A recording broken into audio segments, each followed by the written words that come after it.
So let's get this started. We're gonna do an oil filter housing gasket today. First thing you want to do, come over here and disconnect your battery. Your next step is to remove your air box.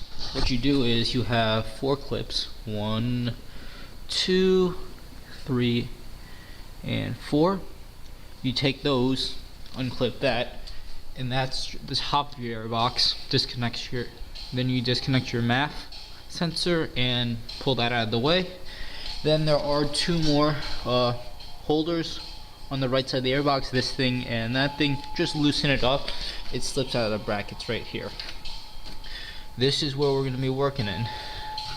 This is your trouble spot, and to get to there you're going to have to remove this alternator. So your next step is to pop off these 2 covers on your pulleys. As you can see, the bottom one right there, that's going to be your tensioner pulley, and this one is just your idler pulley. What you want to do is, there's a 16mm bolt on the tensioner. You want to turn it left from when you're facing the car. Turn it left, and that loosens up these belts so you can get the belt off.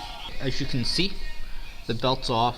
This is your idler or alternator with its pulley, and there's your idler right there, free of nothing. So next you want to go back here. Sorry, the lighting's pretty poor. I'm using my little headlight to shine everything. You want to go in the back, rubber cover right there. You want to remove the 2 leads to the alternator, and then you want to unbolt the alternator with the 2 screws. Hold on, let me get the light again. One right there, and one right up top here. Okay, so back there, it's really tight, but it's a 13 and a 10, like I said. Then what you want to do next is remove your idler. It's another 16mm, and it used to be right there on the alternator. Let me get the light. Yeah, that little like gap right there you see, that's where the idler used to be. And you remove this and put this in a safe spot. That's how it looks. There's a cover, there's the bearing. That's why you have the those things to cover it up. It's dust shield. Next you want to remove this bolt, and there's one underneath right there, and then your alternator is out. So the alternator is also a 16mm up top right here where my finger is, there, and also down here. It might be extremely tight, so I used 2 wrenches, and I basically double wrenched it, which is basically you hook one on down there, and you hook this one on like this.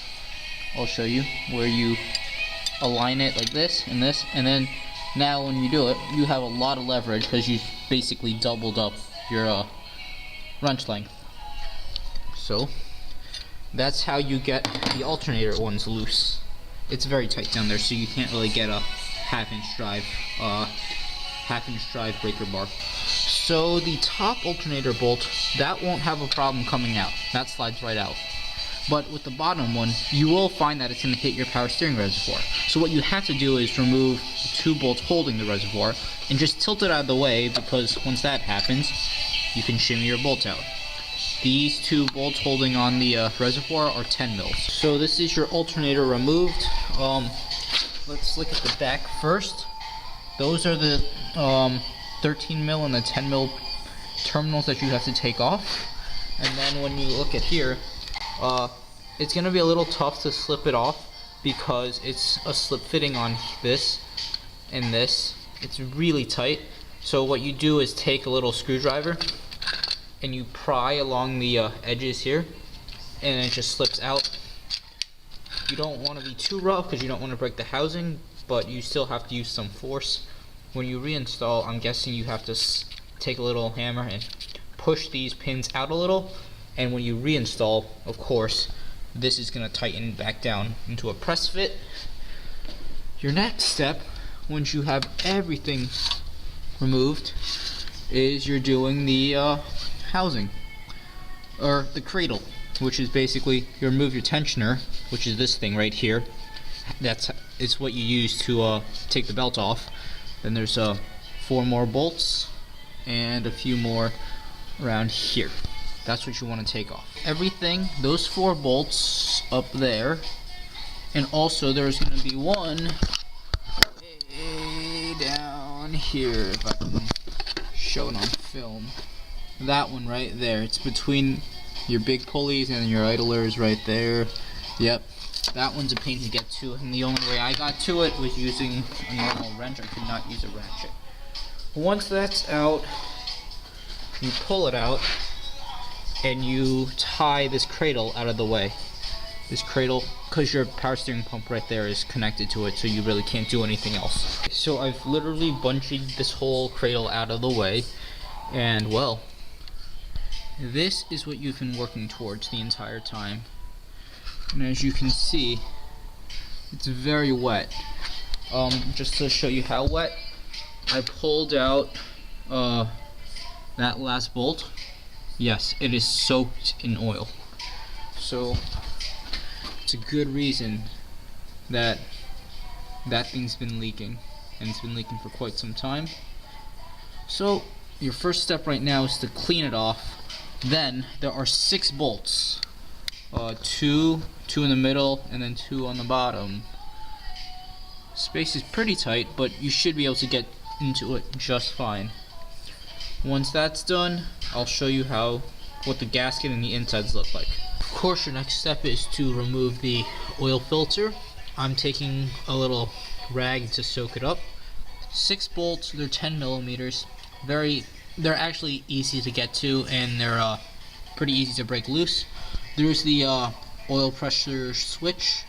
What you do is press down on the middle clip and pull back. That reveals your oil switch right there, and now that's loose. Take out all 6 bolts. I've broken them loose, and then everything should come out. There you go. Up on top is the bush right there. There's the rest of the gasket.